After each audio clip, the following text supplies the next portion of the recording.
Ayol kishi xiyonat qiladimi? Yo'q, u shunchaki qidiradi. E'tiborni, iliqlikni, o'zining ayol ekanligini his qilishni qidiradi. Va ba'zan bu qidiruv uni jahannamning eng shirin, eng qaynoq burchagiga olib boradi. Men tanladim. Oila, tinchlik, halol nikoh va olovli ehtiros o'rtasida tanlov qildim. Lekin eng dahshatlisi nima, bilasizmi? Siz sevgi deb o'ylagan narsangiz aslida sizni sinash uchun kelgan eng katta jazo bo'lishi mumkin ekan. Bugun men sizga o'z hikoyamni aytib beraman. Erimning eng yaqin do'sti bilan boshlangan taqiqlangan o'yin va uning ayanchli yakuni haqida. Kech kuz oqshomi.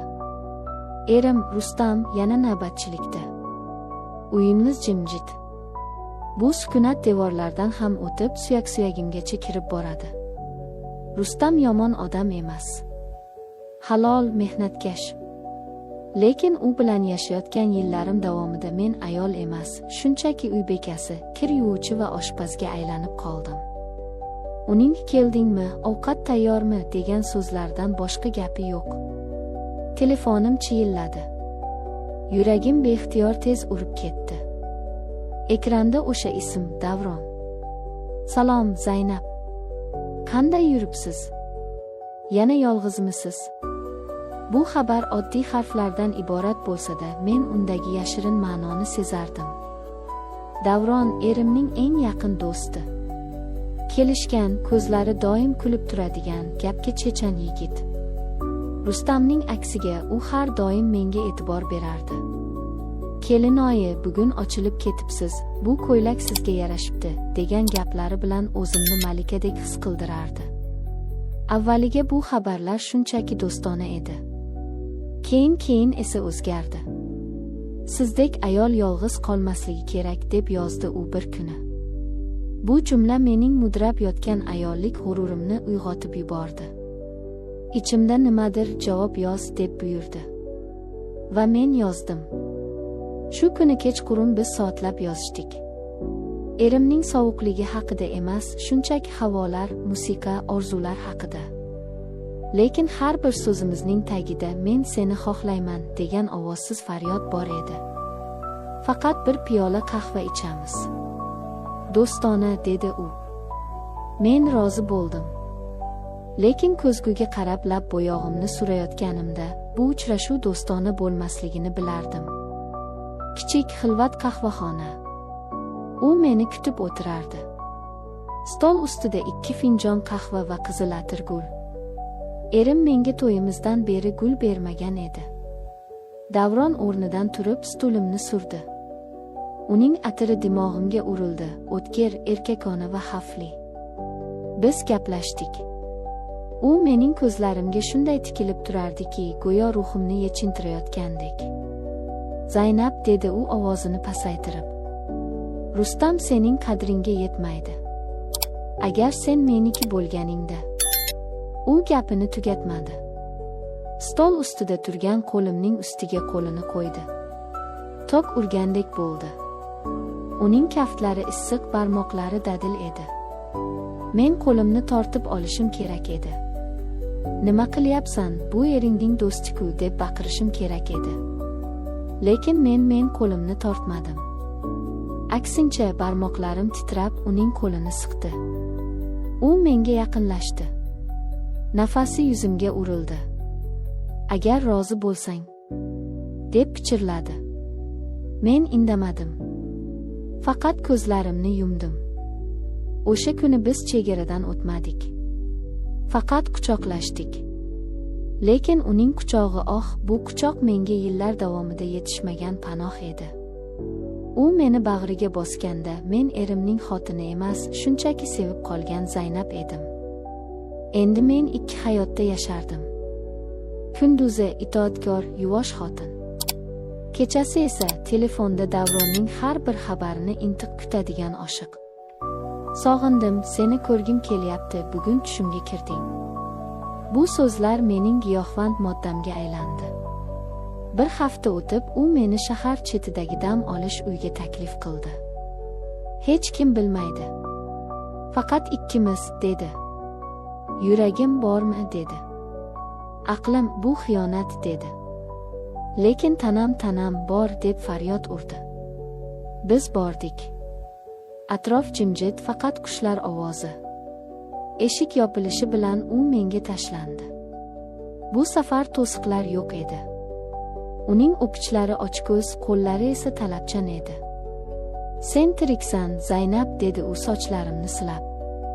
Mening yonimda sen haqiqiy ayolsan. Men yig'ladim. Baxtdanmi, gunohdanmi bilmayman. Lekin o'sha tunda men erim bilan o'tgan 10 yilda his qilmagan lazzatni his qildim. Tong otganda uyga qaytdim. Erim uxlab yotardi. Uning beg'ubor, charchagan yuziga qarab ichimda nimadir uzildi. Men unga xiyonat qildim. Uning do'sti bilan. Lekin afsuslandimmi? Yo'q. Men faqat yana Davronni ko'rishni istadim. Kunlar o'tdi. Davron jiddiylashdi. Men charchadim, Zaynab, dedi u bir kuni. Seni har kuni o'g'irlab ko'rishdan charchadim. Rustamning ko'ziga qarab unga do'stdek kulib turishdan charchadim. Tanlov qil. Yoki men, yoki u. Bu ultimatum edi. Men uzoq o'yladim. Erim, barqarorlik, tinchlik. Davron, olov, ehtiros, hayot. Va men olovni tanladim. Kechki ovqatda erimning ko'ziga tik qaradim. Rustam, biz gaplashishimiz kerak, dedim. Ovozim o'zimniki emasdek edi. U menga qaradi. Ko'zlarida charchoq va qandaydir sezgi bor edi. Bilaman, dedi u sekin. Ancha vaqtdan beri o'zgargansan. Ko'zlaringda men yo'qman. Men yig'lab yubordim. Men ketaman, dedim. Men boshqasini sevib qoldim. U baqirmadi. Urmadi. Faqat chuqur xo'rsindi va o'rnidan turib chiqib ketdi. Uning bu sukunati mingta tarsakdan og'irroq edi. Men chamadonimni yig'dim va Davronning oldiga, biz ijaraga olgan yangi kvartiraga ketdim. Men baxtli edim. Nihoyat biz birgamiz. Endi yashirinish yo'q. Lekin birga yashash boshlangach, ertak tugadi. Davron o'zgardi. Uning ko'zlaridagi o'sha ehtiros o'rnini shubha egalladi. Telefonim jiringlasa sakrab tushardi. Kim u? Yana birorta do'stingmi, deb kesitardi. Sen nima deyapsan, derdim hayron bo'lib. Men sen uchun oilamdan kechdim-ku. Bir kuni kechqurun u mast holda keldi. Bilasanmi, Zaynab, dedi u menga tikilib.